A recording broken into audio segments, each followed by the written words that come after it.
لله نحمده ونصلي ونسلم على رسوله الكريم وعلى آله وأصحابه وأهل بيته وذريته أجمعين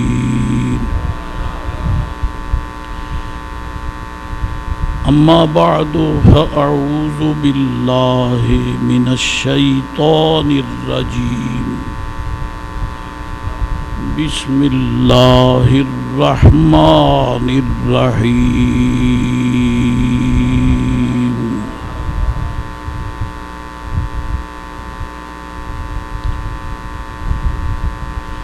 يا أيها الذين آمنوا كتب عليكم الصيام كما كتب على الذين من قبلكم لعلكم تتقون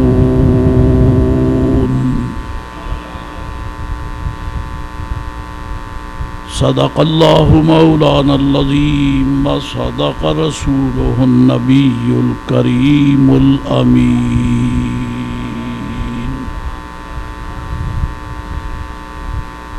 ونحن على ذلك لمن الشاهدين والشاكرين والحمد لله رب العالمين الصلاة والسلام عليك يا سيدي یا رسول اللہ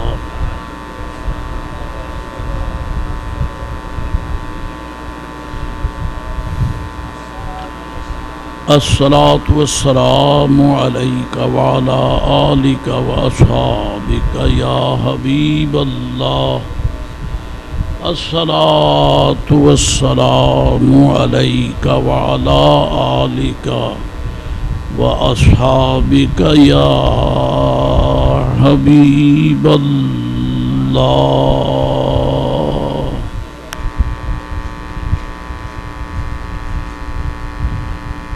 رب العزت نے قرآن پاک کتاب مجید میں اپنے اوامر و نواہی جو احکام دیے ہیں، جن کاموں کے کرنے کا حکم دیا ہے اور جن سے روکا ہے، اللہ تعالیٰ اس عمل کا ثمر اور نتیجہ بیان کرنے کا محتاج نہیں ہے۔ جو شخص بھی کسی کو ڈیوٹی دیتا ہے، پہلے یہی سوال ہوتا ہے کہ اجر کیا ملے گا، مزدوری کیا ہوگی اور صلہ کیا ملے گا۔ اللہ سبحانہ و تعالی پر یہ کوئی التزام نہیں ہے، اس پہ کوئی پابندی نہیں ہے، کیونکہ وہ غنی عن العالمین ہے، وہ سارے جہانوں سے بے نیاز ہے، ساری کائنات اس کی ملک ہے۔ اور وہ غلام جو ملک ہوتا ہے، ایک ہوتا ہے غلام زر خرید اور ایک ہوتا ہے سرونٹ ملازم۔ ملازم جو ہے، جب وہ ملازمت اختیار کرتا ہے تو اس کا حق بنتا ہے، اور وہ کہتا بھی ہے کہ مجھے تم ملازم رکھتے ہو تو بتاؤ میری تنخواہ کیا ہوگی۔ یہ ملازم کا حق ہے. اگر تو اس کے بارے میں بات آئے تو وہ ملازمت کرتا ہے، ورنہ کہے گا کسی اور کو رکھ لو. لیکن جو زر خرید غلام ہوتا ہے اسے یہ حق تو ہوتا ہی نہیں ہے کہ اپنے مالک سے کہے کہ مجھے کیا دو گے. وہ تو خود اس کی ملک ہے. مالک جو چاہے کہے، جتنا بوجھ چاہے اس کے سر پہ رکھے، جب چاہے کام کا حکم دے، جب چاہے جو چاہے کرنے سے روک دے. یہ مالک کا حق ہے. اللہ تعالیٰ مالک ضرور ہے لیکن ظالم نہیں ہے، مالک ہے. اور اب تو خیر وہ دور ختم ہو گیا غلامی کا. جب غلام ہوا کرتے تھے تو ان کے مالک ان پر ظلم بڑا کرتے تھے. لونڈیاں ہوتی تو ان پہ ظلم کرتے، جس کا اشارہ قرآن شریف میں موجود ہے. میں وضاحت تو نہیں کر سکوں گا. وَلَا تُكْرِهُوا فَتَيَاتِكُمْ عَلَى الْبِغَاءِ إِنْ أَرَدْنَا تَحَسُّنًا. اللہ کریم نے فرمایا کہ اپنی لونڈیوں کو بدکاری پر مجبور نہ کرو اگر وہ پاک دامانی اور پارسائی کو پسند کریں. اس سے یہ معلوم ہوتا ہے کہ جب قرآن پاک اتر رہا تھا اس وقت نان مسلم معاشرہ میں مسلمان تو ایسا کام نہیں کرتے تھے. بہرحال معاشرے میں اچھے برے، ماننے والے نہ ماننے والے، مسلمان منافق کافر مرتد بدعتی سب ہوتے ہیں. تو اللہ کریم نے مسلمانوں کے معاشرہ کو پاک رکھنے کے لیے پابندی لگا دی کہ اپنی لونڈیوں کو عیاذم باللہ عزت فروشی پر مجبور نہ کرو. اس سے یہ اشارہ نکلتا ہے کہ وہ لوگ ایسا کراتے تھے، معاذ اللہ ان سے کسب کراتے تھے اور پیسے خود لیتے تھے. رب کریم نے پابندی لگا دی. وَلَا تُكْرِهُوا فَتَيَاتِكُمْ، اپنی لونڈیوں کو مجبور مت کرو. عَلَى الْبِغَاءِ، بدکاری پر. ان ارادنا تحسنا، اگر وہ پاک دامانی. یہ قید جو ہے یہ احترازی نہیں ہے، اتفاقی ہے. احترازی اور قید ہوتی ہے، اتفاقی اور ہوتی ہے. یہ اتفاقی ہے کیونکہ لونڈی ہی صحیح کوئی عورت عزت فروشی کرنا پسند نہیں کرتی، اس لیے رب تعالیٰ نے ان پہ پابندی لگائی تاکہ تو وہ ایسی جرت نہ کریں اور ان کو مجبور نہ کریں. تو میں آپ سے پوچھنا چاہتا ہوں، جب رب کریم غیروں کو مجبور نہیں کرتا، اپنوں کو مجبور فرمائے گا کہ یہ کام کرو، چاہے تمہارے باس میں ہے تمہارے باس میں نہیں ہے، مجبور نہیں کرتا. البتہ جو پابندی لگاتا ہے وہ پابندی ہمارے تزکیہ کے لیے ہے، ہمیں پاک کرنے کے لیے ہے اور پاک رکھنے کے لیے ہے. یہ آپ لباس اجلے پہن کر آئے ہیں جمعۃ المبارک کے حوالے سے. اب پہلے تو کپڑوں کو کھار سجی سے دھویا جاتا تھا اور گرم کھولتے ابلتے پانی میں سجی ڈال کر ساتھ ہی کپڑے ان کو ہیٹ میں پاک کیا جاتا، صاف کیا جاتا. پھر کچھ قدرے بات آگے بڑھی تو صابن کا مسئلہ آ گیا، تو پھر غریب کپڑوں پر ڈنڈے برسنے لگے، ڈنڈے برسائے جاتے. اب مسئلہ اس سے بھی آگے آ گیا ہے، اب ہیں واشنگ مشینیں آ گئی ہیں، تو اب واشنگ مشین میں بھی کپڑا یوں ہی تو نہیں ستھرا ہوتا، اس کو مروڑا جاتا ہے، بلکہ جو کپڑے کمزور ہوتے ہیں وہ پھٹ جاتے ہیں۔ پتہ یہ چلا کہ پاک کرنے اور پاک ہونے کو ڈنڈے کھانے پڑتے ہیں، پاک ہونے کو مروڑے کھانے پڑتے ہیں، پاک ہونے کے لیے ہیٹ برداشت کرنا پڑتی ہے۔ اگر بندے کی بنائی ہوئی شے کو پاک کرنے کے لیے ڈنڈے بھی برسیں، ہیٹ بھی دیں اور ان کو مروڑا بھی جائے، پھر کہیں جا کے پاک ہوتے ہیں۔ تو جس جسم کو رب نے انسان کو اپنی قدرت سے بنایا ہے، جب اس کو میل کچیل لگ جائے چڑھ جائے تو پھر اس کو بھی تو پاک کرنا ہوتا ہے کہ نہیں ہوتا؟ اس کو بھی پاک کرنا ہے۔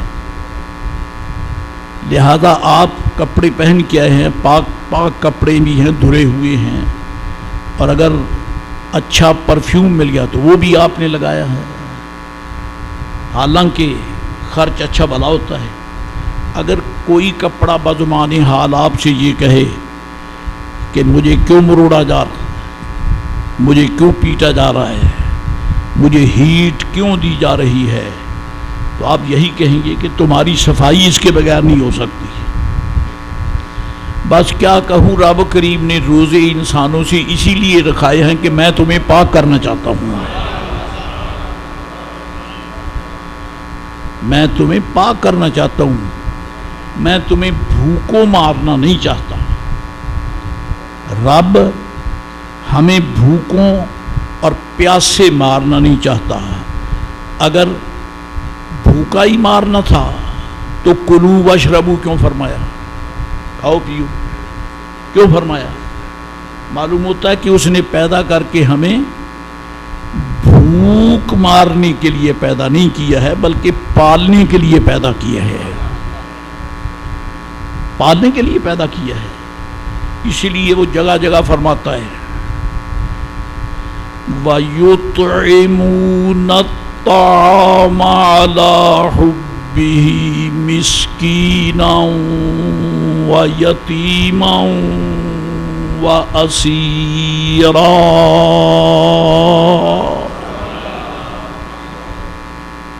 یہ ایک روایت کے مطابق آل رسول علیہ السلام کی شان میں آیت کریمہ اتری ہے۔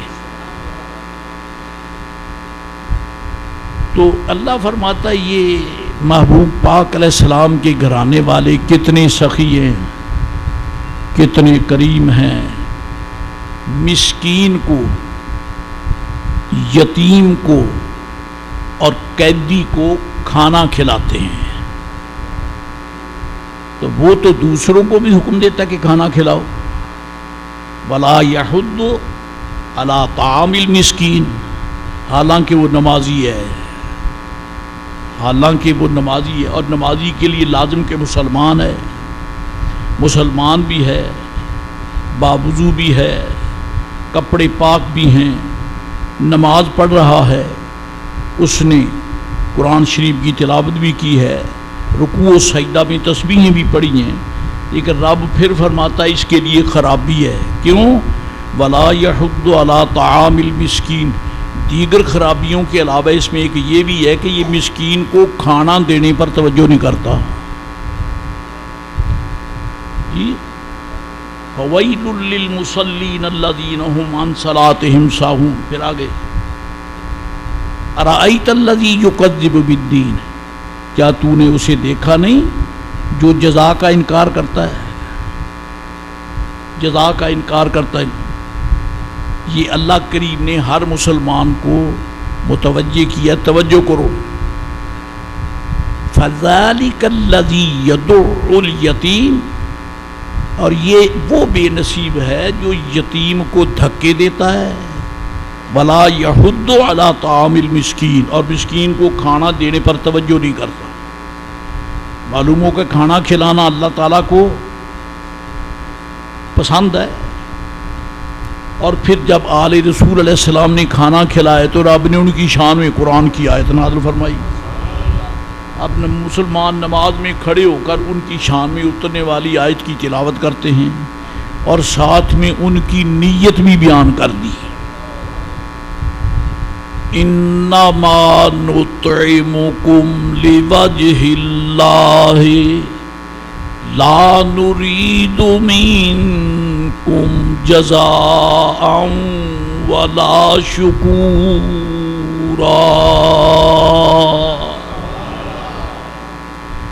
کس قدر وہ لوگ عظیم ہیں جن کے اچھے اعمال بھی رب بیان کرتا ہے، ان کی اچھی نیتی بھی رب کریم بیان فرماتا ہے. ہاں، اور وہ کیا کہتے ہیں؟ انما نطعمکم لوجہ اللہ. جب وہ کسی مسکین کو کھانا دیتے ہیں، کسی یتیم کو کھانا دیتے ہیں، کسی قیدی کو کھانا دیتے ہیں، تو اس کو کہہ دیتے ہیں کہ جب بھی کہیں ملاقات ہو تو ہمیں دیکھ کر شرم سے، ندامت سے سر کو جھکا نہ لینا کہ میں نے اس کے دروازے سے کھانا طلب کیا تھا، اس نے مجھے کھانا دیا ہے، اس نے مجھے پینے کے لیے فلاں مشروب دیا ہے، مجھے دیکھ کے اپنی گردن شرم سے جھکانا نہیں ہے. میں نے تجھ پر احسان نہیں کیا ہے، لوجہ اللہ ہے، میں نے تو اپنے اللہ کو راضی کیا ہے. یہ ان کی نیتیں بیان ہو رہی ہیں. تو پتہ چلا کہ کھانا دینا، کھانا کھلانا اللہ تعالیٰ کو پسند ہے. لیکن وہی اللہ کریم جو فرماتا ہے کھانا کھلاؤ، وہی فرماتا ہے کھانا کھاؤ. جی یہ اعلان. اور جب رمضان پاک آتا ہے فرمایا فمن شاہد منکم الشہر فلیصمہ، کہ جو رمضان پاک میں زندہ و سلامت ہو اسے چاہیے کہ روزہ رکھے، کھانا بھی چھوڑ دے، پینا بھی چھوڑ دے. بے نیاز تیرا خزانہ ختم ہو گیا ہے؟ فرمایا نہیں. پانی کے سومے خشک ہو گئے؟ فرمایا نہیں. میرے لنگر بھی ہیں، میرے خزانے بھی ہیں اور سٹور بھی ہیں، اتنے ہیں کہ ختم ہی نہیں ہوتے. تو پھر روزہ کیوں رکھاتا ہے؟ کپڑا جو آپ سے پوچھ لے مجھے مروڑا کیوں ہے، ہیٹ کیوں دی ہے، مجھے ڈنڈے کیوں برسائے گئے ہیں، تو آپ کیا کہیں گے؟ اللہ کے بندے، تو اگر میلا کچیلا رہتا ہے، اگر ناپاک رہتا ہے، تو میں کسی دنیا دار چودھری کے ڈیرے پر تو شاید جا سکوں گا، رب کریم کے دربار میں میں نہیں جا سکتا. میں نے تجھے اس لیے پاک کیا ہے کہ میرے رب نے فرمایا ہے میرے دربار میں آنے والوں، مجھے تم نے یہ کہنا، مجھے معلوم ہے کہ کہو گے کہ یا اللہ ہمیں گناہوں سے پاک کر دے. فرمایا مجھے بعد میں کہنا، پہلے میں حکم دیتا ہوں کپڑوں کو میل سے پاک کرو. وَثِيَابَكَ فَطَهِّرْ، اپنے کپڑوں کو پاک کرو، کپڑوں کو پاک کرو. اب اس کو کیا پھیلاؤں؟ ساتھ ساتھ میں آپ اپنے تصورات کے ساتھ سفر کیجئے. عید کا موقع ہو تو ماں اجلے کپڑے پہناتی ہے، باپ اجلے کپڑے پہناتا ہے، گھر بھر چاہتا ہے کہ ہر فرد کے کپڑے صاف ہوں. تو اللہ کریم بھی فرماتا ہے کہ میرے بندو، ایمان والو، یا ایھا الذین آمنوا کتب علیکم الصیام، میں نے تم پر روزے لکھ دیے ہیں، روزے رکھو تاکہ روزے کی برکت سے تمہارا جسم گناہوں سے پاک ہو جائے.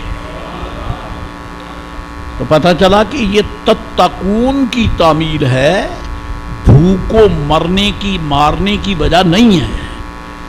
تو یہاں ان لوگوں کی بھی تردید ہو جاتی ہے جو اسلام کو مذاق کرتے ہیں. لو جی روزہ رکھو، روزہ وہ رکھے جس کے گھر میں آٹا نہیں ہے. یہ خدا کے احکام کا مذاق اڑانا ہے. اگر کوئی ایسی بکواس کرے تو اس کی بات سن کر مسکراؤ بھی نہیں، کیونکہ وہ خدا تعالیٰ کے حکم کا، رسول اللہ علیہ السلام کے حکم کا مذاق اڑا رہا ہے، اور اس بدبخت نے تو مذاق اڑا کے اپنے ایمان کو آگ لگا دی ہے۔ آپ مسکرا کے اپنا نقصان کیوں کرتے ہیں؟ بلکہ آپ کے چہرے پر جلال اور غضب کے آثار آنے چاہیے کہ وہ بدبخت دین اسلام کے حقائق اور مسائل کا انکار کر رہا ہے۔ اللہ کریم نے ہمیں پاک کرنے کے لیے روزے عطا فرمائے۔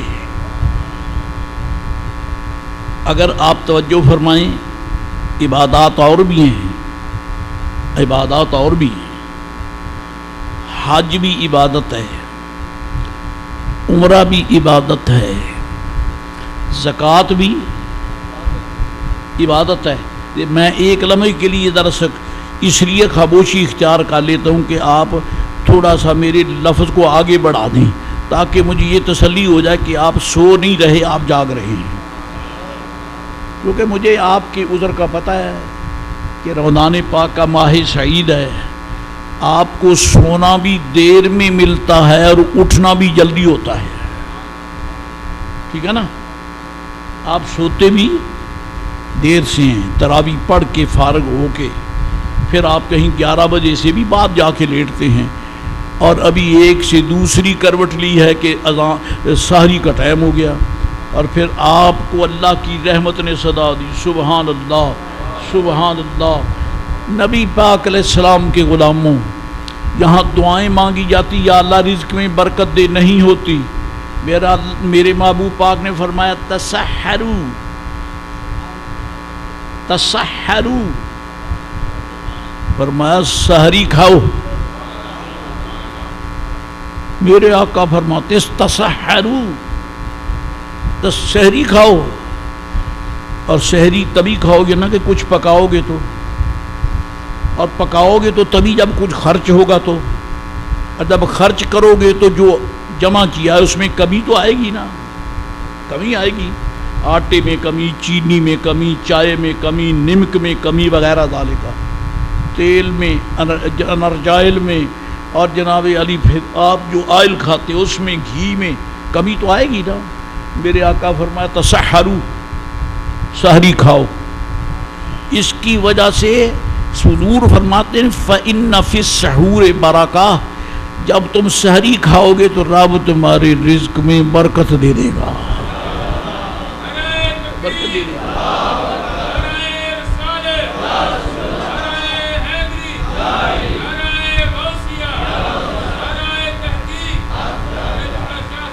فَإِنَّ فِي السَّحُورِ بَرَکَةٌ، سحری کھانے میں برکت ہے۔ اور یہ نوٹ کریں، ایک آدمی جو ہمارے عرف میں کہتے ہیں نا 8 پہرا روزہ، ایک وہ ہے جو 8 پہرا روزہ رکھتا ہے یعنی سحری کے بغیر، اور ایک وہ ہے جو سحری کر کے روزہ رکھتا ہے، اس نے کوئی پراٹھا بھی استعمال، اچھا میں کھانوں کا نام نہیں لیتا، روزے سے خام منہ میں پانی آئے گا، اس نے اللہ کی نعمتیں کھائی، چلو یہ کہہ لیتے ہیں اس نے اللہ کی نعمتیں کھائی ہیں۔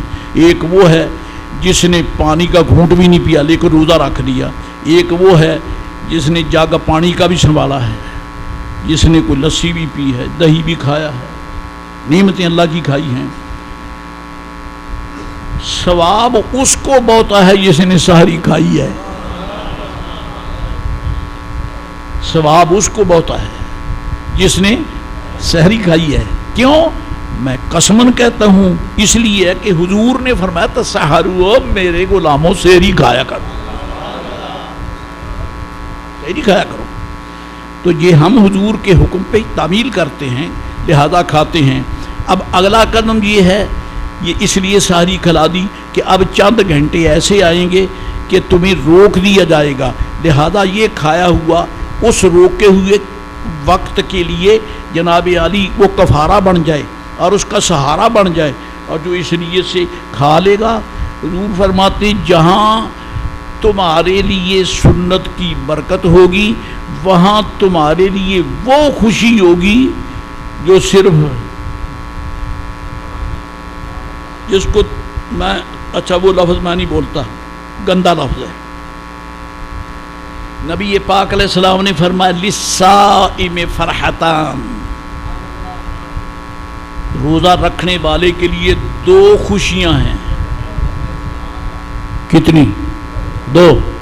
فرحت عند فطرہ وفرحت عند لقاء ربہ، او کما قال صلی اللہ علیہ وسلم. فرمایا ایک تو خوشی ہوگی جب تم بچوں کے ساتھ بیٹھ کر گھر میں روزہ افطار کرو گے. اب جب 16 گھنٹے کے بعد میرا بیٹا بھی اور بزرگوار بھی روزہ کھولتے ہیں تو پھر دیکھ لیں خوشیوں کا انداز کیا ہوتا ہے. پورے 16 گھنٹے ہیں. اور میں تو یہی کہتا تھا بھی ہم بڑا لمبا روزہ رکھتے ہیں. پچھلے دنوں مجھے مغربی جرمنی سے ٹیلی فون آ گیا. میں کہا سناؤ بھی کیا حال ہے؟ کہتا جی 19 گھنٹوں کا روزہ رکھتے ہیں. 19 گھنٹے. میں کہا ہم تو 16 سے گھبرا گئے، ہمارے سے آگے بھی پہلوان ہیں. 19 گھنٹے کا روزہ 3:30 بجے بند ہوتا ہے اور 9 بجے جا کے کھلتا ہے. جی تو بہرحال کہنا یہ ہے کہ ایک تو خوشی ہوتی ہے افطاری کے وقت، اور فرحت عند لقاء ربہ. ابھی تمہیں کیا خوشی ہوئی ہے؟ دوسری خوشی اس وقت ہوگی جب تم میری بارگاہ میں قیامت میں آؤ گے.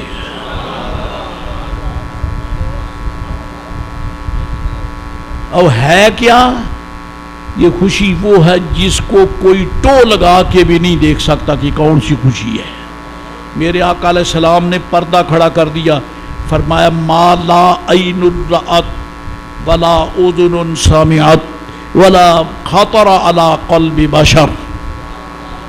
اتنا کرم ہے کہ نہ کسی نے سنا، نہ کسی نے دیکھا، اور نہ کسی کے دل میں کھٹکا. وہ خوشی ہے. ادھر فرمایا روزہ رکھو، پھر فرمایا سحری بھی کھاؤ اور ثواب بھی دے دیا، اجر بھی دے دیا. اور فرمایا کہ وہ سحری کھانے سے تمہارا رزق گھٹے گا نہیں، بلکہ کہنا ہی ہے فقیر، کیونکہ نبی پاک علیہ السلام کا ایک ادنا سا کمی ہے، منادی ہے. لوگ کہتے ہیں جی آج کل مندہ ہے، کاروبار میں کوئی وسعت نہیں ہے. پہلے بڑا کاروبار چلتا تھا، پتہ نہیں گاہکی بند ہو گئی ہے. گاہک آتا ہے پھر مڑ جاتا ہے. تاجدار مدینہ علیہ السلام نے تجھے نسخہ تو دے دیا، اب نہ کرو تو اس کا کیا جواب ہے جی؟ سرکار فرماتے رکھ روزہ اور سرگی کھا کے رکھ. روزہ رکھو اور سحری کھا کے رکھو. برکتوں کی ضمانت میرے مصطفیٰ کریم کی ہے. ہاں یہ ضرور ہے کہ برکت کے انداز ہماری سوچ میں ضروری نہیں ہے کہ آ جائیں. اصل ایسی برکات ہیں. ایک تو برکت وہ ہے جس میں گنتی بتائی گئی ہے، ایک نیکی 10 کے برابر، پھر وہ 170 کے برابر، پھر وہ 700 کے برابر. یہ ہے نا قرآن شریف میں. اور پھر فرمایا واللہ یضاعف لمن یشاء. چھوڑو تمہارے ساتھ کون سی گنتی، محبوب کی امت ہو، رب چاہے تو حساب کے بغیر دیتا ہے، اللہ چاہے تو حساب کے بغیر دیتا ہے. تو بات تو برکتیں ہمارے کمپیوٹر میں یا ہمارے وہ کیلکولیٹر میں آ جاتی ہیں، اور بعض ایسی برکات ہیں وہاں کسی کا دماغ ہی نہیں پہنچتا، وہ یا خدا جانے یا اس کا رسول پاک جانے. بدر کی سرزمین ہے، بدر کی سرزمین آج 16 ہے. میرے آقا مدینہ عالیہ سے بدر کی طرف روانہ ہو رہے ہیں، اور غلاموں کی تعداد 313 ہے. چلے اور ذرا ان کی وہ یعنی تیاری کا بھی بتا دوں. 313 مجاہد ہیں. تو آخر مجاہد چلتے ہیں تو سامان لے کر ہی چلتے ہیں، تیاری کر کے فرسٹ آف آل سب سے پہلے سواری فرما ہے، سواری ہے کتنے مجاہد 313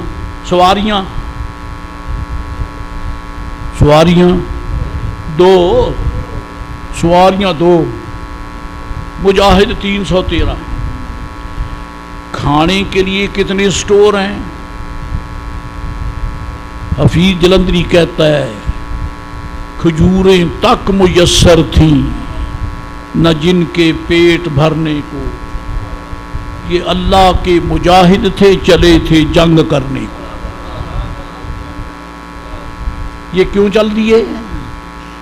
انہیں پتا ہے کہ ہمارے پاس سواری بھی نہیں ہے، اور یہ بھی جانتے ہیں کہ ہماری خورجیوں میں تھوڑے سے ستو ہیں، جو ہیں یا چند کھجوریں ہیں اور کچھ نہیں ہے۔ اور چلیے اگر ان کے پاس کوئی گھوڑے نہیں ہیں تو مجاہد چونکہ جنگ لڑنے کے لیے چلا ہے تو لڑنے کے لیے تلواریں تو ہوگی نا، تلواریں تو ہوں گی۔ صاحب تلواریں کتنی ہیں؟ فرمایا 8۔ انوکھی جنگ ہے، انوکھا ہی کارزار کا میدان ہے۔ مولا تیرے محبوب پاک کی بے مثلیت پہ ہمارا اتنا پکا ایمان ہے جتنا کلمہ پر اور تیرے ایک ہونے پر ایمان ہے۔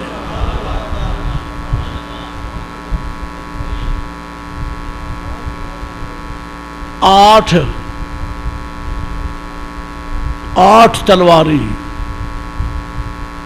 6 زرہیں، اور یہ اللہ کے مجاہد ہیں چلے تھے جنگ کرنے کو۔ اور محبوب وہ ہے جس نے پورے والا کے مسلمانوں کو، پاکستان کے مسلمانوں کو، ساری دنیا کے مسلمانوں کو فرمایا روزہ رکھو، سحری کھاؤ، برکت ہوگی۔ ایک حدیث شریف کا پہلا جملہ مجھے یاد نہیں رہا، وہ اب سن لو، صومو تصحو،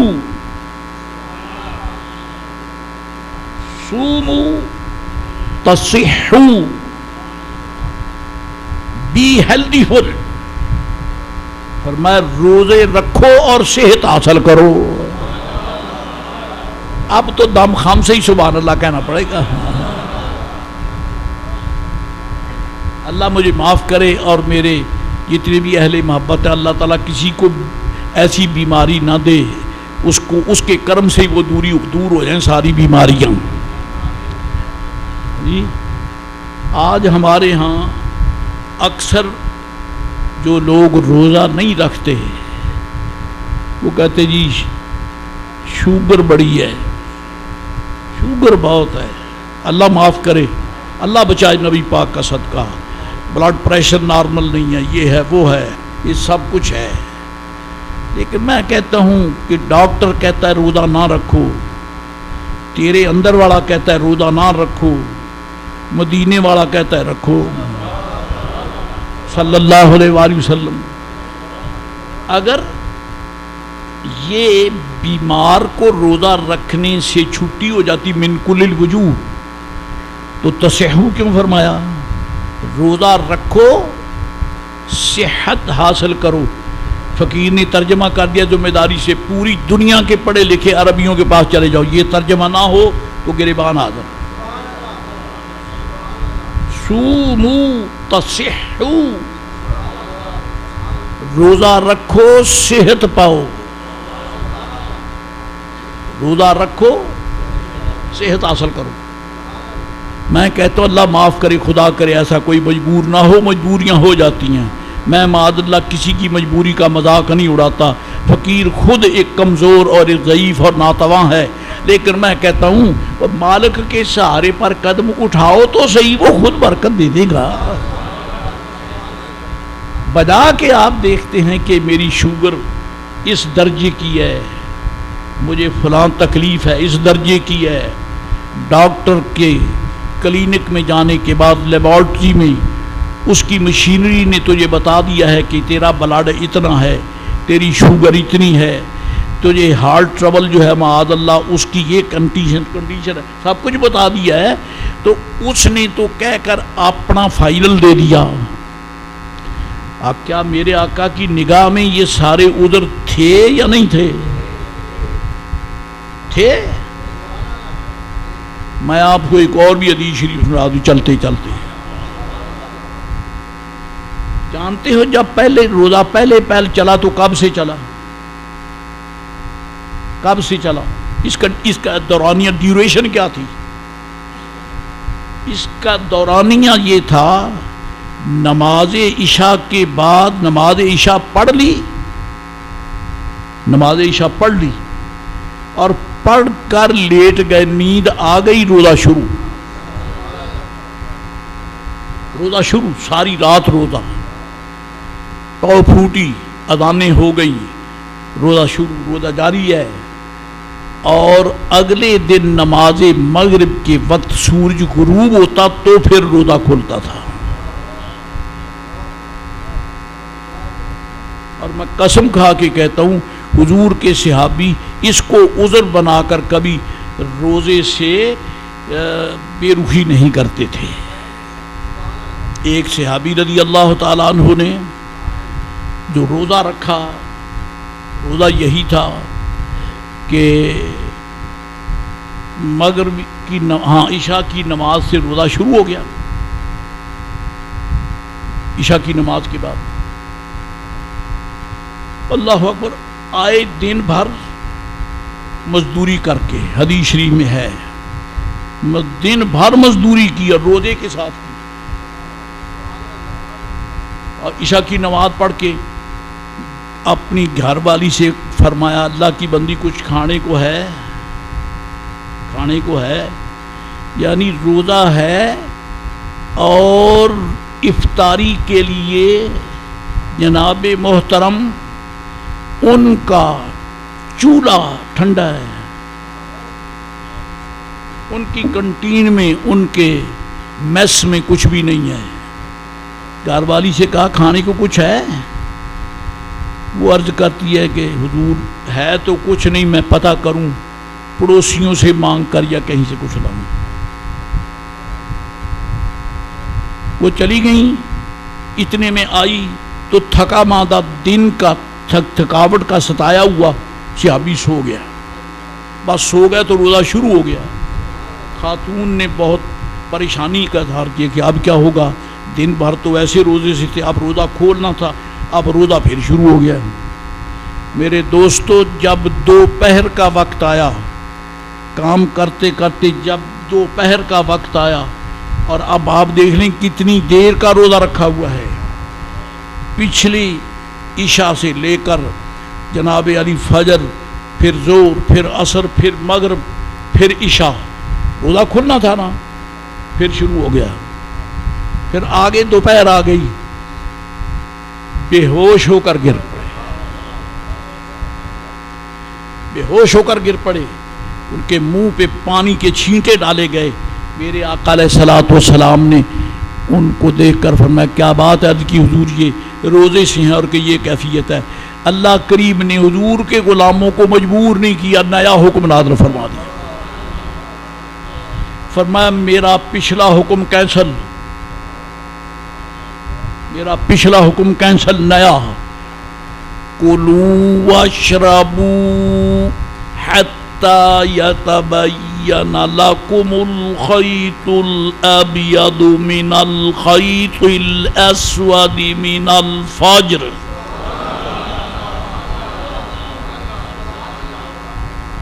روزہ رکھو کب؟ جب رات کی سیاہ دھاری کے اندر سے سپیدہ سحری کی دھاری نمودار ہو جائے، روزہ شروع۔ مولا کب تک کھائیں؟ فرمایا ثم اتم الصیام الی اللیل،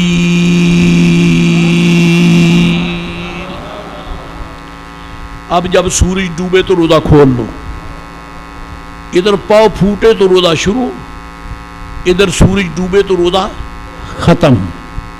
پہلے روزہ وہ تھا، اب یہ ہے۔ وہ روزہ رکھنے والے بھی بہت تھے، آج میں کیا کہوں، خدا را کوئی تھوڑا سا توجہ فرمائیں. ٹھیک ہے بیماری بھی ہے، تکلیف بھی ہے، اللہ معاف کر، اللہ شفا دے. بس کائنات کے حکیم انسانیت صلی اللہ علیہ وسلم نے نسخہ دے جو دیا. من کان منکم مریدا او علی سفر فعدۃ من ایام اخر. یہ ہے کہ جو اس قدر بیمار ہو کہ فی الحقیقت روزہ نہیں رکھ سکتا، فی الحقیقت روزہ نہیں، اس کے ادھر کو تو اللہ جانتا ہے. تجھے معلوم نہیں کہ اس کی شوگر کس درجے کی ہے، یا اس کا بلڈ کس درجے کا ہے، یا اس کے ہارٹ کی کیفیت کیا ہے، آپ جانتا ہے.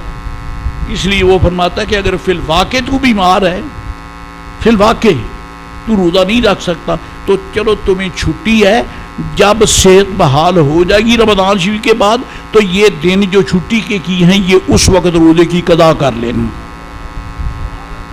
ایک دوسری حدیث شریف نبی پاک علیہ السلام نے فرمایا، جس شخص نے من افطر یوما بغیر مرض وعذر او کما قال صلی اللہ علیہ وسلم، جس نے مرض کے بغیر، جس نے عذر کے بغیر رمضان پاک کے دن کا ایک روزہ چھوڑ دیا، یومن افطر یومن، ایک روزہ چھوڑ دیا، فرمایا اس کے بعد وہ اسے معلوم ہو کہ تیرا اتنا نقصان ہو گیا ہے کہ اگر تو ساری زندگی اس کی قضا میں روزے رکھے تو تجھے وہ عظمت نہیں ملے گی جو اس ایک روزے کی بنا سے ہے.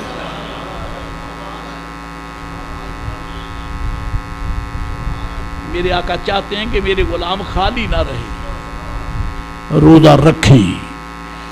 اللہ تعالیٰ ان کو توفیق. ہاں جی، بدر والے چلے، مسئلہ یہ تھا نہ چلنے سواری کے لیے سواریاں، نہ کھانے کے لیے کھجوریں، چاندے کھجوریں، نہ لڑنے کے لیے تلواریں، نہ بچاؤ کے لیے زرہیں، پھر بھی جا رہے ہیں، پھر بھی جا رہے ہیں.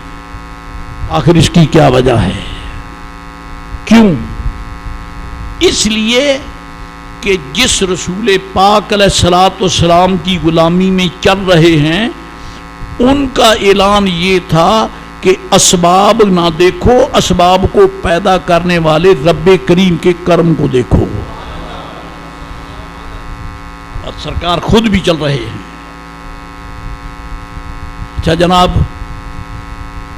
یہ جمعۃ المبارک اور اگلا یہ 2 دن جو ہیں یہ الحمدللہ یہ شبینے کے ساتھ عنوان ہیں. شبینہ سالانہ ہوتا ہے آپ کی مسجد شریف میں اللہ کے فضل و کرم سے، اور 2 راتوں میں قرآن پاک پڑھا جاتا ہے. اور پھر الحمدللہ اہل محبت ان کی سحری کا انتظام بھی کرتے ہیں، جن کے انتظام میں آپ کا تعاون کے حوالے سے برابر کا حصہ ہے اور ہونا چاہیے، ہونا چاہیے.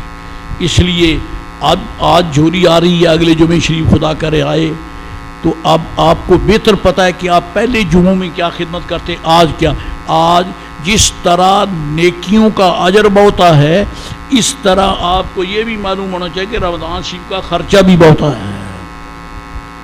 ٹھیک ہے، اس لیے ذرا بھرپور انداز میں ان سے تعاون کریں. ان کی جھولی نہیں ہے، دراصل آپ کو تعاون علی البر والتقوی کا اعزاز ہے. جی زیادہ سے زیادہ تعاون کریں اور کوشش کریں کہ کسی کے آگے سے یہ خالی نہ گزرے. بجا امید، میں امید رکھوں. جب وہ آپ کو اللہ جزا دے، ورنہ دل تو یہ چاہتا کہ بعد بند کر دوں، دیکھتا رہوں کہ کس کے سامنے سے جھولی خالی جاتی ہے. آپ کو دیکھوں یا بات کروں؟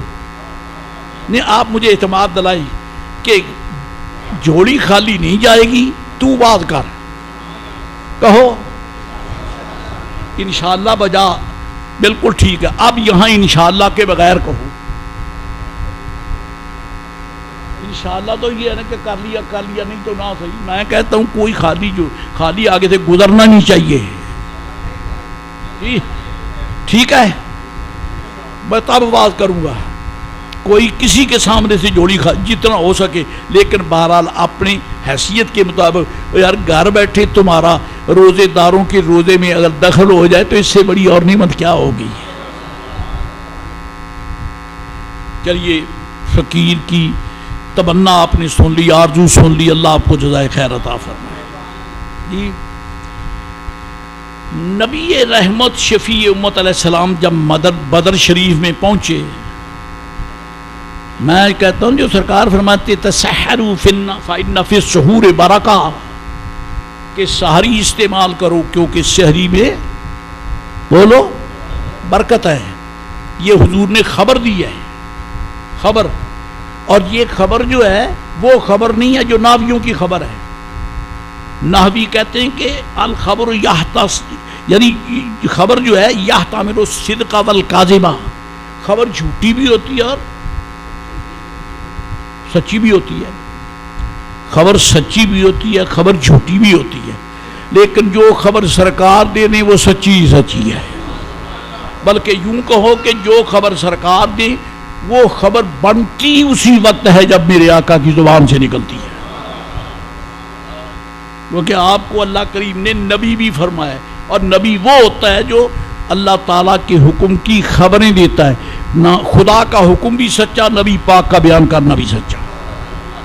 اب فرمایا کہ تم سحری کھاؤ کیونکہ سحری کھانے میں برکت ہے. یہاں دعائیہ کلمات نہیں ہیں، خبر ہے کہ سحری کھانے سے برکت ہوگی. اور ادھر کیا ہے، صحابہ کرام ساتھ ہیں، پاؤں چل رہے ہیں، پیدل چل رہے ہیں. اور پیدل بھی انہوں نے آپ کے وہ یہاں تک جو پہنے ہوتے ہیں بوٹ، اسے کیا کہتے ہیں؟ میں نے تو کبھی پہنے نہیں. ہاں جوگر، پتہ نہیں کیا بیماری ہے، وہ یہاں تک ہوتے ہیں. ایسے نہیں تھے، ٹوٹے ہوئے جوتے، گھسے پٹے تلووں والی یعنی پرانی جوتیاں، ہاں جی، اور دستانے مبارک پرانی، لباس پرانے، پیٹ بھوکے، پاؤں سے ننگے، ہیٹ سورج کی گرمی. لیکن ایسے میں حضور کا ساتھ نہیں چھوڑا. جب بدر میں پہنچے 16 کو روانگی، 17 کو بدر شریف میں پہنچ گئے. یہ 16 کو شام کو پہنچے، اگلے دن جنگ ہوئی ہے. میرے آقا علیہ السلام نے جب حالات کا جائزہ لیا تو آپ نے اپنے غلاموں میں سے ایک جاسوس بھیجا، پتہ کرو کافروں کا کیا حال ہے.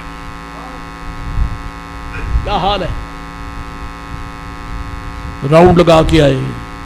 وہ بڑا قیاس تھے، وہ بہت بڑا مضبوط قیاس تھا ان کا. عرض کی یا رسول اللہ علیہ السلام، میں نے جو ان کا حال دیکھا مجھے یوں معلوم ہوتا ہے کہ 1000 کے لگ بھگ ہیں، اور تھے بھی اتنے 950 سے زیادہ تھے کفار، 1000 کے قریب ہیں. سامان اور کون کون آئے، عرض کی حضور فلاں بھی میں نے پہچان لی، بڑے بڑے کافر، ان کے سردار ان کے قبیلوں کے آئے ہوئے ہیں. اور سامان کی تو حد ہو گئی ہے. میرے آقا نے فرمایا ان مکۃ القت الیکم، مکہ شریف نے تمہارے قدموں میں اپنے جگر کے ٹکڑے ڈال دیے ہیں. کیونکہ یہ مکہ شریف کے نامی گرامی چودھری ہیں، مانے ہوئے چودھری ہیں، سرمایہ دار ہیں، قوموں کے سربراہ ہیں. وہ جو آئے ہیں، اور سلمان بھی بے تاشا اصلہ ہے. سرکار نے مسکرا کے فرمایا کل کو مال غنیمت تمہارا ہی ہے،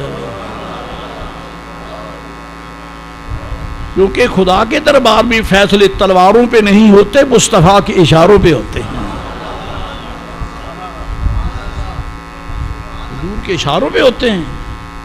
فرمایا یہ جتنا بھی مال تم دیکھ رہے ہو یہ مال غنیمت ہے. قسم بخدا کسی نے شک نہیں کیا. پھر کیا دیکھا، میرے آقا نے اب ہاتھ اٹھائے. آپ کو جس کی خبر دی وہ برکت میرے آقا نے رب سے مانگ کے لی، وہاں مانگ کے لی، یہاں خبر دے کر لے لی۔ زبان ایک ہی ہے، وہ دعا کر دیں تب بھی وہی، وہ خبر دے دیں تب بھی وہی ہے۔ اللہم انہم جیاع فاشبعہم۔ سبحان اللہ کا موقع ہے تاکہ تازگی رہے، ہاں تازگی رہے۔ اللہم انہم جیاع فاشبعہم وَإِنَّهُمْ حُفَاةٌ فَارْكَبْهُمْ وَإِنَّ مولا کریم یہ میرے جتنے غلام آئے ہیں یہ بھوکے ہیں، یہ بولو بھوکے ہیں۔ تو رب نے بھی نہیں فرمایا یا رسول اللہ تجھے کسی نے کہا تھا کہ بھوکوں کو لے کے چل دے؟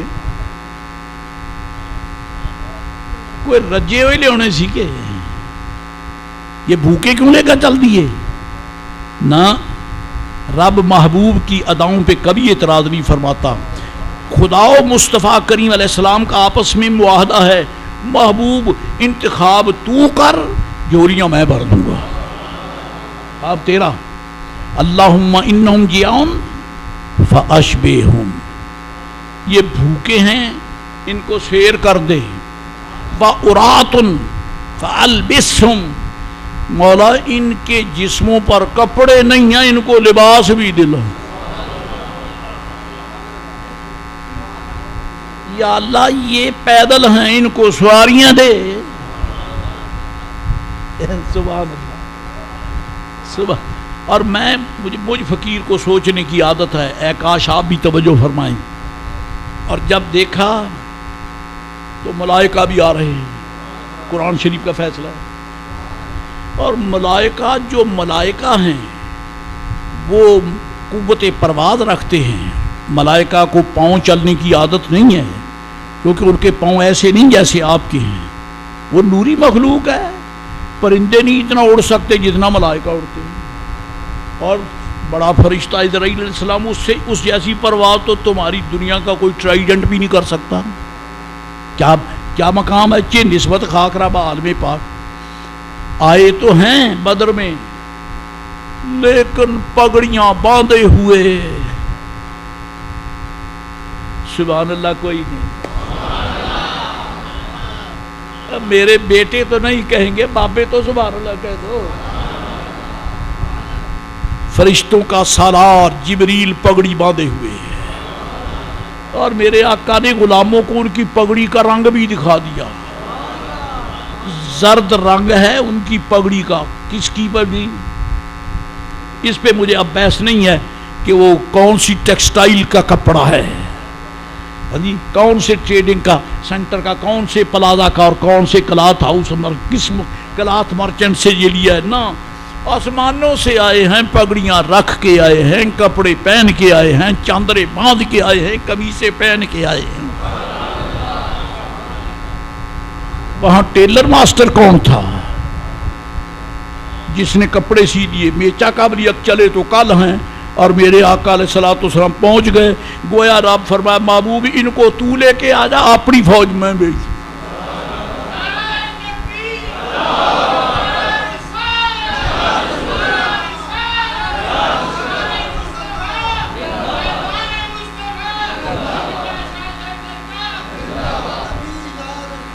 حضرت جبریل امین کے سر پر دستار شریف ہے، رنگ زرد ہے۔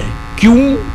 حضور فرماتے ہیں کہ حضرت، یہ میں اب اپنی انڈرسٹینڈنگ کے مطابق کہہ رہا ہوں، اس کی یعنی یوں کہیے کہ وضاحت ہے۔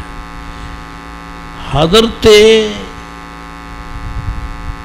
زبیر رضی اللہ تعالیٰ عنہ جو نبی پاک علیہ السلام کے عظیم المرتبت سے آبی ہیں، عبداللہ ابن زبیر کے باپ ہیں اور صدیق اکبر کے داماد ہیں، صدیق اکبر کے داماد ہیں اور سرکار کے پھوپھی زاد ہیں۔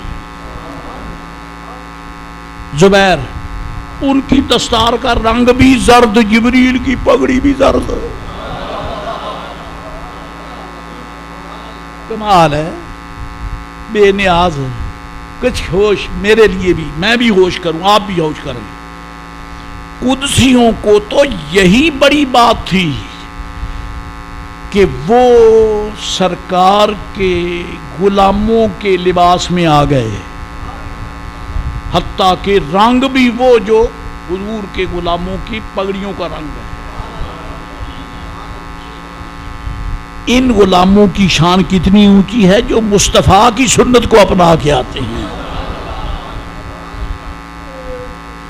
جن کا لباس بھی مسنون. اور ایمان والو خدا را ہوش کرو، تمہارے ہوتے ہوتے نسلیں بگڑ رہی ہیں، خدا را دھیان کرو، تمہاری نسلیں خراب ہو رہی ہیں. پہلے یہی ہوتا تھا کہ گھوڑے کے ہاں گھوڑے کا بچہ ہی پیدا ہوتا تھا، پہلے یہی ہوتا تھا کہ بیل کے ہاں بیل کا بچہ ہی پیدا ہوتا تھا، پہلے یہی ہوتا تھا کہ بکری کے ہاں بکری کا بچہ ہی پیدا ہوتا تھا، بھیڑ کے ہاں بھیڑ کا بچہ ہی پیدا ہوتا تھا، اونٹ کے ہاں اونٹ کا بچہ ہی پیدا ہوتا تھا. آپ حضرت انسان ہیں، آدم علیہ السلام کے بیٹے ہیں. میں آپ سے پوچھنا چاہتا ہوں کہ بدر کے میدان میں جو ملائکہ اترے تھے وہ یا حضور کے صحابہ کرام، ان میں سے کسی کا لباس ایسا معاذ اللہ تنگ تاریک تھا جیسے تیری اولاد پہنتی ہے؟ کیا تمہیں خدا نہیں پوچھے گا؟ اور میں نے تو بدر کے میدان میں بھی محبوب کی وردی پہنا کے بھیجا. ظالموں، تمہارے گھروں میں میرے مصطفیٰ کی وردی کی توہین ہو رہی ہے. وہ ماں خدا سے کیا مانگتی ہے جب اولاد نہیں ہوتی؟ کہتی دعا کرو، تعویذ دو جی مولوی صاحب جی، شاہ جی، پیر جی، رب پوت دے وے. اگر رب بیٹا دے دے تو پھر لباس دیکھو جیسے چھوکری ہے. مانگتی بیٹا ہے، گویا رب فرماتا ہے شرم کر، حیا کر، میں نے تو تجھے بیٹا دیا ہے، اب تو غیرت بتا اپنی، کیا تو نے بیٹے کو بیٹوں کا لباس پہنایا ہے؟ لڑکوں کو لڑکوں کا لباس پہنایا ہے؟ مردوں کو مردوں کا لباس پہنایا ہے؟ یہ کس کا لباس ہے؟ اللہ کریم نے تو ہمیں لباس بھی وہ دیا ہے جو ہمارے پردے رکھے. یواری سوآتکم، فرمایا میں نے وہ تمہیں لباس دیا جو تمہارے پردے رکھے، جو تمہاری شرم کو ڈھانپے. اللہ اکبر. ملائکہ آ گئے. اور یہاں ایک ذوق کی بات اپنے ذوق کی کہتا ہوں، نہ رنگ تو سرکار کے دستار شریف کا چاہیے تھا کہ میرے آقا کی دستار پاک سفید تھی، جبریل زرد کیوں باندھ کے آ گئے؟ کیوں باندھ کے آ گئے؟ اس کی وجہ یہ ہے، اور بھی حقائق ہیں. اس کی وجہ یہ ہے کہ رب ذوالجلال نے فرشتوں کے جرنیل کو، سپریم کمانڈر کو وہ مقدس لباس اور وہ وردی اور یونیفارم عطا فرمائی جو میرے آقا کے غلاموں نے پہنی ہوئی تھی. آج ملائکہ اس لیے آئے تھے کہ حضور ہمیں اپنے گماشتوں میں، اپنے نوکروں میں، اپنے غلاموں میں شمار کر دیں، غلاموں میں شمار کر دیں. چنانچہ وہ بھی آئے، اور فرشتوں کو ضرورت نہیں ہے سواری کی، لیکن سواریاں لے کر آئے، دجامیں پکڑی ہوئی ہیں، سوار کوئی نہیں. مجھے نہیں ملی تاریخ میں کوئی ایسی روایت کہ کوئی فرشتہ سوار ہو کے آیا. کیوں؟ اب یہ بھی بات، اب میں کیا کروں، کس کس بات پہ بحث کروں. اس میں بھی یہ راز آتا ہے محبوب کے غلام ننگے پاؤں آئے ہیں، پاؤں چل کے آئے ہیں، تم کیوں سواریوں پہ آؤ؟ ویسے سواریاں لے آؤ تاکہ پتہ چلے کہ لشکر مکمل آیا ہے، لیکن سوار نہیں ہونا. کیوں؟ میرا محبوب مقدس بدر کی ریگزار پر پاؤں پہ کھڑا ہے، دور پاؤں پہ کھڑے ہیں. ملائکہ بھی پاؤں پہ آ رہے ہیں، حالانکہ سواریاں ان کے پاس. ہاں مولا یہ بھوکے ہیں، ان کو کھانا دے. یہ ہوٹل ہے؟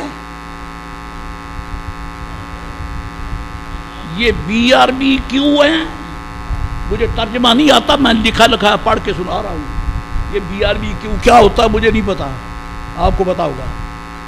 یہ فلاں ریسٹورنٹ ہے، یہ فلاں، لا حول ولا، مجھے لفظ بولتے شرم آتی ہے، تکلیف ہوتی ہے۔ میرے دوستو کھڑے ریگزارے بدر میں ہیں، یا اللہ ان کو کھانا دے۔ رب بھی نہیں پوچھتا یا رسول اللہ یہ کون سی جگہ جہاں کھانا مانگ رہے ہیں، چلتے وقت مانگ لینا تھا، اب یہاں جب سر پہ آ پڑی ہے تو پھر مانگ رہے ہیں۔ نہیں، رب کا وعدہ ہے محبوب پاک کے ساتھ، محبوب تو جب دعا کرے گا امت کے لیے تیرے لیے دروازے کھولے ہیں، یہ دروازے کھولے تیرے لیے دروازے کھولے ہیں۔ یا اللہ ان کو، یہ بھوکے ہیں، ان کو کھانا دے، ان کے جسم پر کپڑے نہیں ہیں، ان کو لباس دے، ان کی سواریاں نہیں ہیں، ان کو سواریاں دے۔ میدان جنگ میں دعا ہو رہی ہے، سامنے کافروں کا ٹڈی دل 1000 کی شکل میں ہے، یہ 313 ہیں، اور 5 کسی حضور کے حکم کی تعمیر میں جا چکے، 308 رہ گئے۔ کپڑے بھی نہیں ہیں، کپڑے دے، سواری نہیں ہے، سواری دے، کھانا نہیں ہے، کھانے کو دے، یہ سرکار نے۔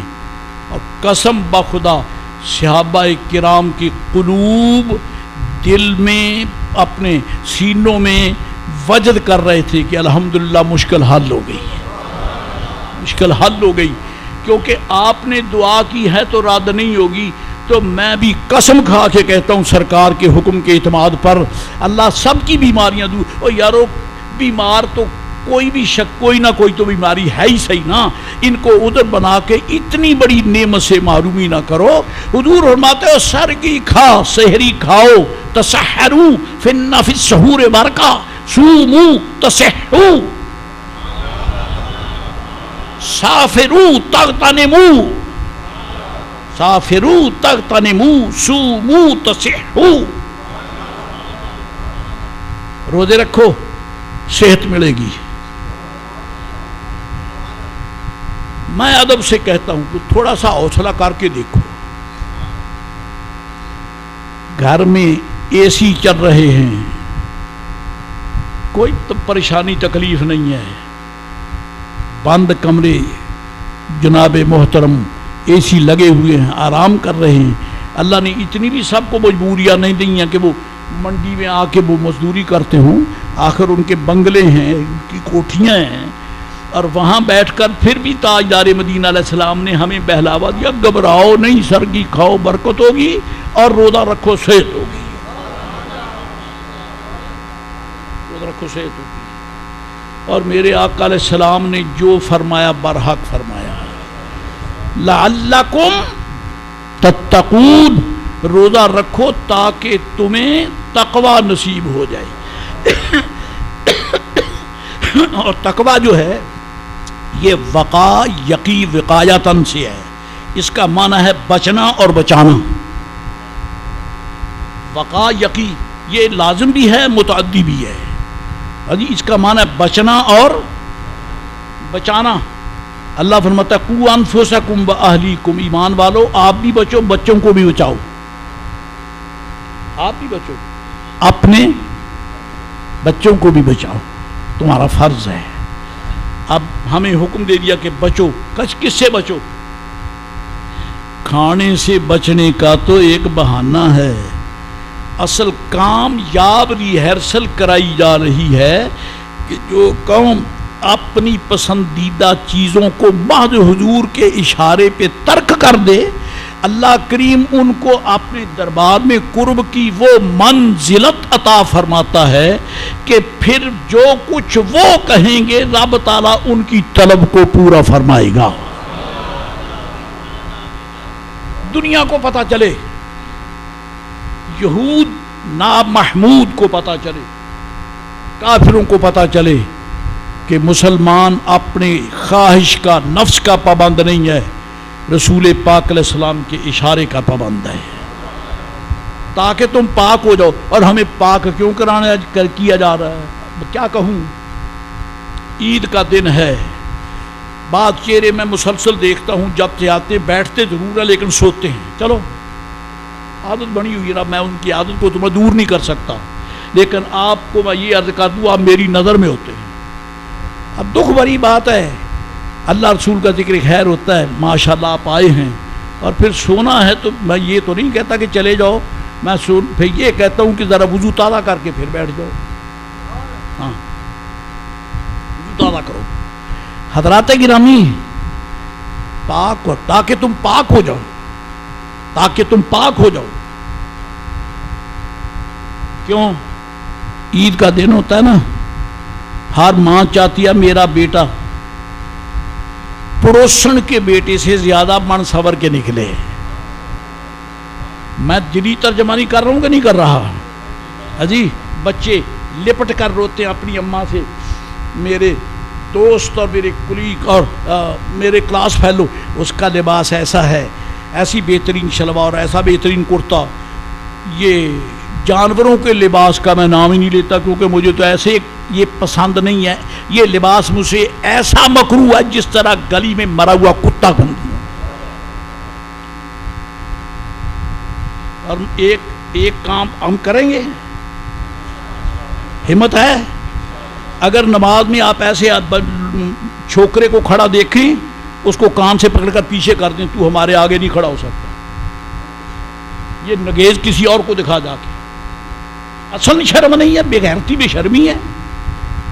بڑے بوڑھے سیانے عقل مند شرافت میں آپ پیچھے کھڑے ہیں، اور یہ بدبخت اپنے آپ کو نمایاں کرنے کے لیے اگلی صاحب میں ان کو پیچھے کرو۔ یہ اس لائق نہیں ہے کہ ان کو آگے کھڑا کیا جائے، چاہے بعد میں آپ لڑائی محسوس کریں، مجھے مسئلہ تو کہنا ہی پڑتا نا۔ حضرات گرامی، تاکہ تم پاک ہو جاؤ، بچ جاؤ، تاکہ آلودگی دور ہو جائے۔ کیوں؟ ہر ماں چاہتی ہے کہ بیٹا نکھر کے آئے، ہمشیرہ چاہتی ہے کہ بھائی نکھر کے آئے، باپ چاہتا ہے میرا صاحبزادہ میرا اکلوتا نکھر کر سنور کے آئے۔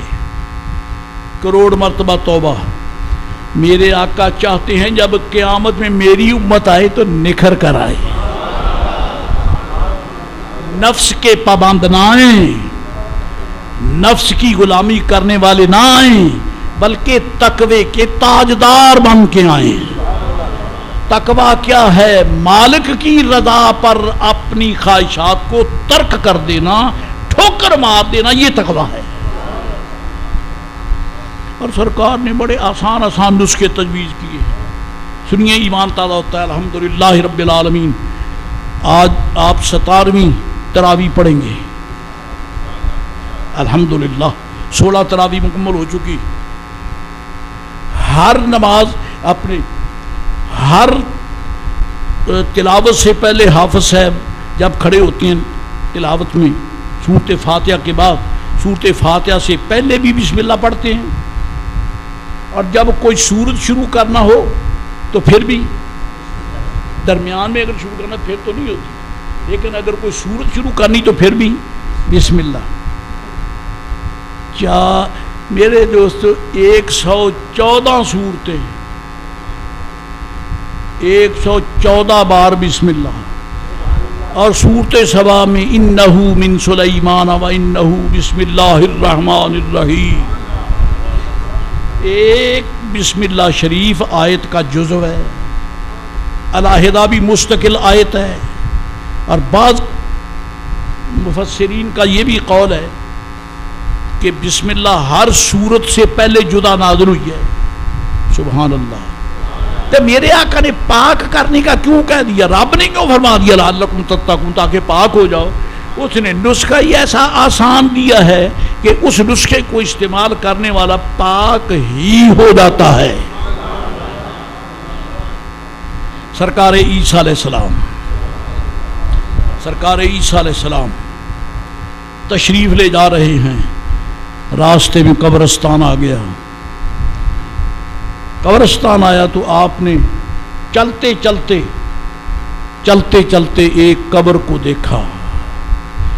قبر کو سن کر پوری توجہ چاہیے، ہر کسی نے جانا ہے، اللہ ایمان کی سلامتی دے۔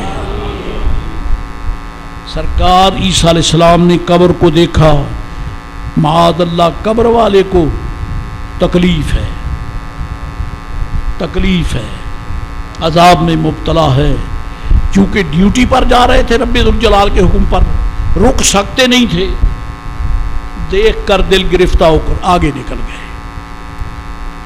کچھ وقت کے بعد وہ ڈیوٹی ادا کر کے واپس مڑے، اب اسی قبرستان سے گزر ہوا۔ اللہ والے قبرستانوں سے ڈرتے نہیں تھے بلکہ ہو کر گزرتے تھے، قبرستان سے ہو کر گزرتے تھے۔ چنانچہ حضور عیسیٰ علیہ السلام آئے اور پھر اسی قبر سے گزرے، دیکھا تو بہاریں لگی ہوئی، وہ عذاب بھی نہیں، وہ سزا کی لپٹ جھپٹ بھی نہیں، ٹھنڈی ہوا رحمت کی قبر میں آ رہی ہے۔ کئی مسئلے حل ہو گئے۔ مجھے نظر تب آتا ہے جب روشنی ہو، روشنی کے بغیر نظر نہیں آتا، اور نظر بھی اسی پہ پڑتی ہے جو سامنے ہو، جو سامنے نہیں ہے اس پر بھی نظر 1 2 3۔ نبوت کی نظر اس پابندی سے بالکل بالا تر ہے۔ نبی پاک علیہ السلام کی نگاہ دیکھنے کے لیے روشنی کی محتاج نہیں ہے، اور اللہ تعالیٰ کے رسول کی نگاہ کرم صرف کسی کے سامنے ہونے کی محتاج نہیں، وہ پیچھے بھی دیکھتے ہیں، آگے بھی دیکھتے ہیں،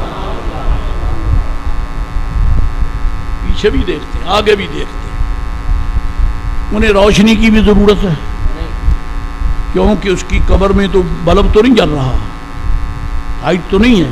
عیسیٰ علیہ السلام نے دیکھ لیا نا کہ اس کو عذاب ہو رہا ہے، یہاں پہ چلتے چلتے اب کیا کریں، اشارہ تو کرنا پڑتا ہے۔ یہ تو عیسیٰ علیہ السلام کی نگاہ ہے کہ اتنی بھاری مٹی قبر کی، اس کے اندر آپ دیکھ رہے ہیں۔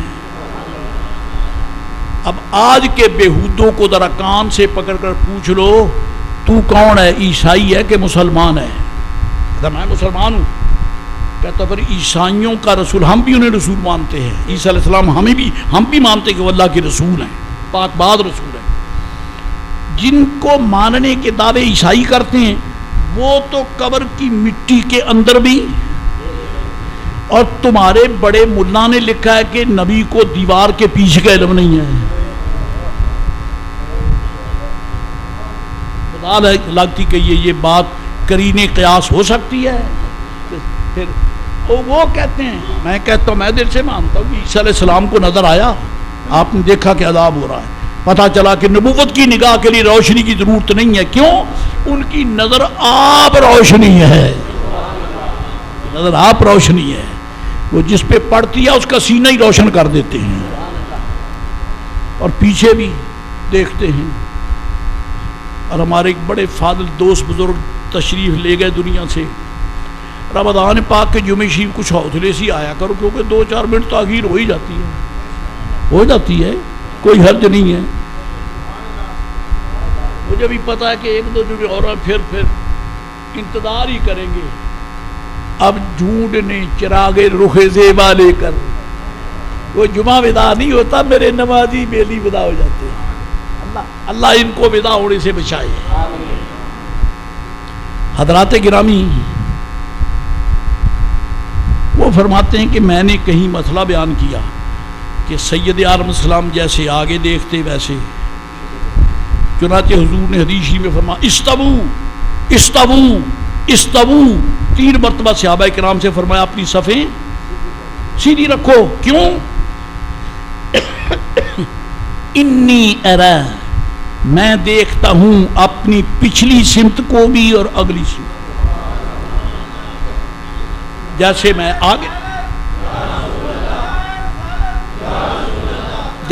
آگے دیکھتا ہوں ایسے ہی، اللہ یہ کیسے ہو سکتا ہے؟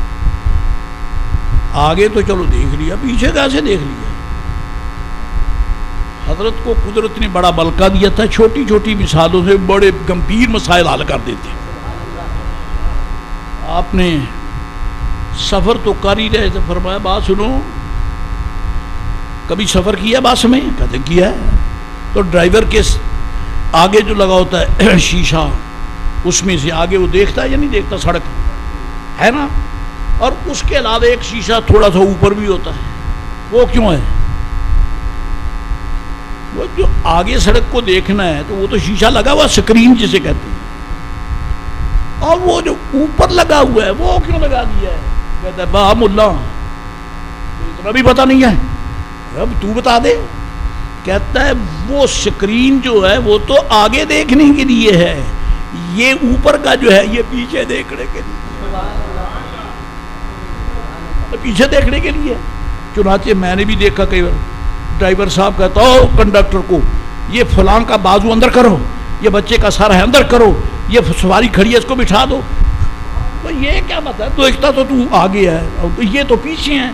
کہتے مولوی صاحب یہ شیشہ دکھاتا ہے، اس کی نظر اس پر بھی ہے، اس پر بھی ہے، اس سے آگے دیکھتا ہے، اس سے پیچھے دیکھتا ہے۔ حضرت نے فرمایا بے وقوف کہیں کہ نبوت کی نگاہ پر رب نے نبوت کا آئینہ لگا دیا ہے، آگے بھی دیکھتا ہے پیچھے بھی دیکھتا ہے، پیچھے بھی دیکھتا ہے۔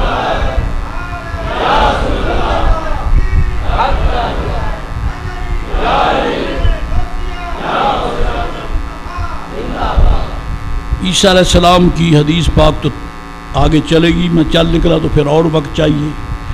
آپ کو ایک بات بتانا چاہتا ہوں جو آپ کو یاد نہیں رہا۔ پچھلے جمعے حافظ جی نے ایک بات کی طرف اشارہ کیا تھا اپنی دوستوں سے، مجھے تو یاد ہے، آپ کو بھی یاد ہوگا۔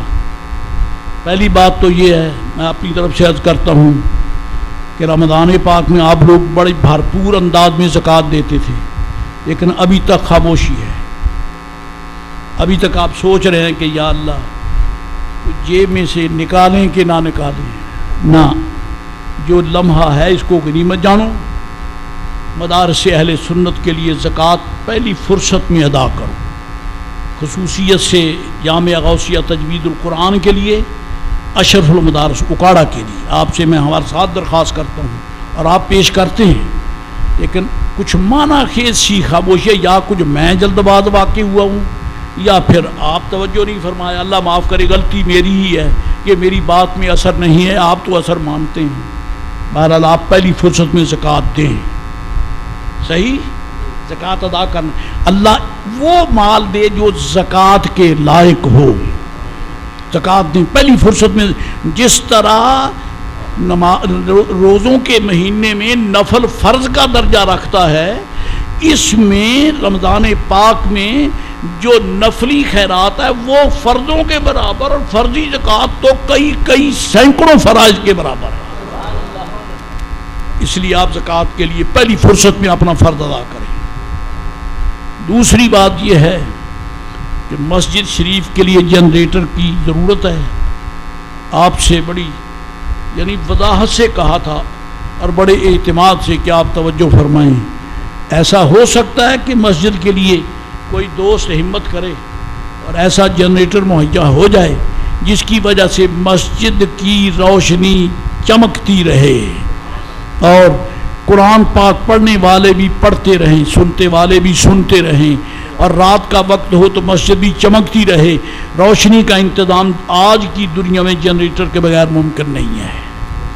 چھوٹے چھوٹے جنریٹر جو ہیں وہ جواب دے گئے، ان کے بس کا روگ نہیں ہے۔ یہ ذرا چھلانگ لگانے والی بات ہے۔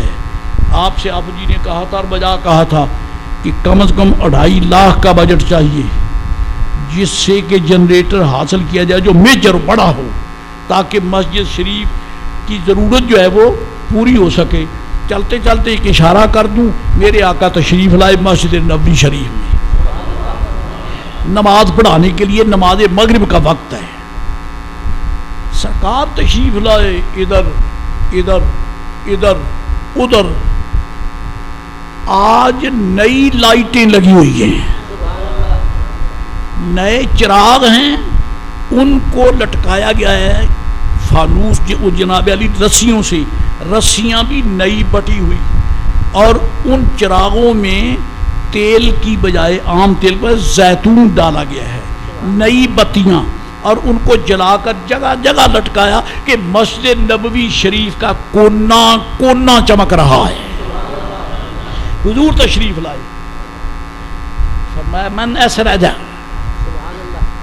یہ لائٹنگ کس نے کی ہے؟ یہ لائٹ کس نے کی ہے؟ تمیم داری رضی اللہ تعالی حضور کے صحابی ہیں. وہ وہاں عرض کی سرکار میں سرزمین شام میں گیا تھا اور وہاں میں نے دیکھا ہے کہ ایسے لائٹنگ کرتے ہیں. تو میں نے کہا میری سرکار کی مسجد میں کیوں لائٹ نہ ہو؟ تو میرے آقا میں وہاں سے رسیاں بھی لے آیا, چراغ بھی لے آیا, زیتون بھی لے آیا, سب کچھ لے کے آیا, اور اب آج میں نے یہ یعنی لگا دی ہیں, اور مسجد شریف, مسجد نبوی شریف کا کونا کونا چمک رہا ہے. اب ذرا حوصلے سے سن لے کہ میرے آقا کا کیا فتویٰ ہے. فرمایا تمیم داری سے فرمایا نور اللہ نورت الاسلام نورت الاسلام نور اللہ لک فی الدنیا والآخرہ, او کما قال صلی اللہ علیہ وسلم. فرمایا تو نے مسجد میں لائٹ کر کے ایک مکان کو روشن کی نہیں کیا, تو نے اسلام کو روشن کیا ہے.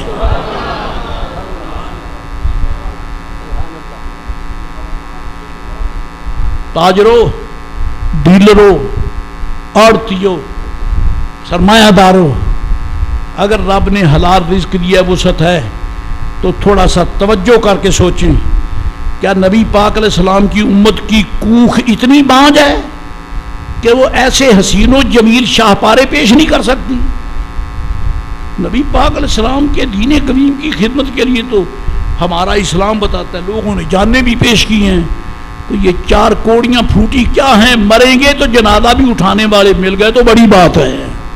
یہ سرمایہ تو ساتھ نہیں جائے گا, یہ ساتھ نہیں جائے گا, ساتھ وہ نیکی جائے گی جو آپ یہاں کر کے جائیں گے. میرے آقا فرمایا نورت الاسلام, تو نے اسلام کو روشن کیا. حالانکہ روشنی تو مسجد میں کی. پتا چلا جو مسجد میں روشنی کا انتظام کرتا ہے نبی پاک کا فتویٰ ہے تو نے میرے اسلام کو روشن کیا ہے. اس کو دل کی گہرائی میں اتاریں اور فیصلہ کریں کہ ہاں اپنے مسجد کی ضرورت پوری کرنا ہے یا نہیں کرنی ہے. آپ کو اس سلسلے میں توجہ دلانا چاہتا ہوں, ایک آدمی ہمت کرے ماشاءاللہ کوئی کام ہی نہیں ہے, یہ کوئی مسئلہ ہے نبی پاک کے غلاموں کے سامنے کہ یہ کوئی مسئلہ نہیں. دوسری حدیث شریف من اسراج سراجن من اسراج سراجن فی مسجد, جو شخص کسی مسجد میں چراغ روشن کرے, فی مسجد یہ تنوین ناکرہ ہے, جو کسی مسجد میں چراغ روشن کرے ما دامت الملائکۃ وحملۃ العرش یستغفرون لہ ما دامت ضوءہ فیہا, اس مسجد میں جب تک روشنی چمکے گی اس کے لیے فرشتے اور اللہ کے عرش کو اٹھانے والے ملائکہ دعا کرتے ہیں یا اللہ تیرے گھر کو اس نے نور دیا تو اس کی قبر کو نور ہونا. ان کی بخشش فرما دے. یہ احادیث شریفہ ہیں, میں درخواست نہیں کرتا, حضور کا حکم سنا رہا ہوں. اور یہ دلی التجا ہے خدایا کسی کا نصیبہ تو ایسا ہو جائے جو کہ تیرے گھر کی خدمت کے لیے کچھ تھوڑا بہت قربانی دے سکے, کیونکہ ابھی دنیا گئی نہیں, دنیا میں اللہ والے موجود ہیں, ابھی ہیں اللہ والے, اپنے لیے آخرت کی بہتری سوچنے والے موجود ہیں. لہذا آپ سے درخواست ہے کہ سوچ کا وقت نہیں ہے, یہ تو کر گزرنے کا وقت ہے. کچھ ہمت کر کے قبروں کو روشن کرو, آخرت کو روشن کرو, ایمان کو روشن کرو, قلب کو جلا بخشو. مسجد کی ٹھیک ضرورت ہے اور آپ کو سنا دی ہے, اس لیے آپ توجہ کریں تاکہ اللہ تعالیٰ توفیق دے اور ہمارا یہ مسئلہ حل ہو جائے. انتظار کروں کہ حل ہو جائے گا. اب خاموشی ہے. یہ نقطہ جو ہے نا یہ بڑا قابل غور و فکر ہے. میں تو انتظار بھی ہوں. ایک دو سے کام نہیں ہوگا. ایک آدمی کھڑا ہو جو یہ کہہ دے گا کہ ٹھیک ہے جی میرے ذمے میں, کوئی قیامت ہے. بہت کچھ ہے اللہ تعالیٰ نے آپ کو دیا ہے, لیکن اے کاش کہ وہ دیا ہو جو اس کے گھر کے کام آ سکے. وہ دیا ہو, وہ رزق کو اللہ کرے. تیسری بات یہ بھی آپ نے سن لی، دنیا کفر نصیب دشمنہ مسلمانوں کو معاذ اللہ پریشان کرنے پہ ادھار کھائے بیٹھی ہے۔ آپ اخبارات میں پڑھ رہے ہیں یہودیوں کتوں خنزیروں نے صحابی رسول علیہ السلام کے مزار پر انوار کی بے ادبی کی۔ پڑھا آپ نے؟ پڑھا ہے؟ پھر اس سے آگے سید زادی رضی اللہ تعالی عنہا جن کی عظمت و عصمت و تقدس کی قسم ملائکہ کھائیں ہیں، ان کے مزار پر انوار کی بے ادبی یہودی بے غیرتوں نے کی ہے۔ چاہیے تو یہ تھا کہ دنیا اسلام میں تہلکہ مچ جاتا، لیکن دنیا اسلام میں کیا ہوگا؟ ہمارے تو پاکستان میں بھی حکمرانوں کے کانوں پر جوں تک نہیں رہیں گی۔ وہ تو اب رمضان شریف ختم ہونے کی طرف آ رہا ہے، وہ تو اب اس جوڑ توڑ میں لگے ہوں گے کہ کس کو افطاری کے بہانے میں کھینچ کر اپنا بنائیں اور کس کو رشوت دیں، کس سے کھائیں۔ ان کو میں کیا کہوں؟ بہرحال اپنے اپنے طور پر ہمیں اس مسئلے میں اظہار نفرت اور اظہار مذمت کرنا چاہیے۔ اگر آج آپ لوگ دنیا اسلام معاذ اللہ اسلام کی مرکز اور اسلام کی جڑوں پر یہودیوں کے وار برداشت کر گئی تو نصیب دشمنہ کل آپ کو مسلمان ہو کر زندہ رہنے کا کوئی حق نہیں ہے۔ احتجاج لازم ہے، اور اصل احتجاج تو یہ ہے کہ مسلمان جو ہیں وہ اجتماعی طور پر ایک پلیٹ فارم پہ اکٹھے ہو کر پوری دنیا اسلام کے سربراہ وہ ان بے غیرتوں کا بائیکاٹ کریں۔ یہودیوں کا سب سے بڑا خنزیر اور کتا امریکہ ہے، اور اس کا دم چھلا بے غیرت بنی اسرائیلی ہیں اور ان کے ساتھی ہیں۔ ان سب کا بائیکاٹ کرو۔ یہ ہم کہہ تو دیتے ہیں، لیکن ان کو پوچھو جو اقتدار کی کرسی پہ آتے، انہیں پتہ ہے کہ اگر ہم نے امریکہ کے خلاف کوئی قرارداد پاس کی تو کرسی نیچے سے سرک جائے گی۔ انہیں کرسی پہ مرنا پسند ہے، معاذ اللہ دین اسلام سے کوئی وفا نہیں ہے۔ بہرحال ہم قلبی طور پر اس مکروہ واقعہ کی پرزور مذمت کرتے ہیں اور حکومت پاکستان کو شرم دلاتے ہیں کہ غیرت کرو، رسول اللہ کے دین کی خدمت کے لیے اپنی غیرت کا ثبوت دیتے ہوئے ان بے ایمانوں کے بائیکاٹ کرو، سیاسی حوالے سے پریشر ڈالو، اور جن لوگوں نے جن ممالک نے اس سلسلے میں کردار ادا نہ کیا ان کو بھی چھوڑ دو، حضور کو نہ چھوڑو، باقی کوئی رہے پر نہ رہے۔ ہم کافروں کے اس برے فعل کی مذمت کرتے ہیں۔ ویسے مسجد کے سین والے بڑے پکے ہاتھ ابھی تک نہیں اٹھائے صاحب نے۔ چلو میں نے تو اپنا فرض ادا کیا ہے۔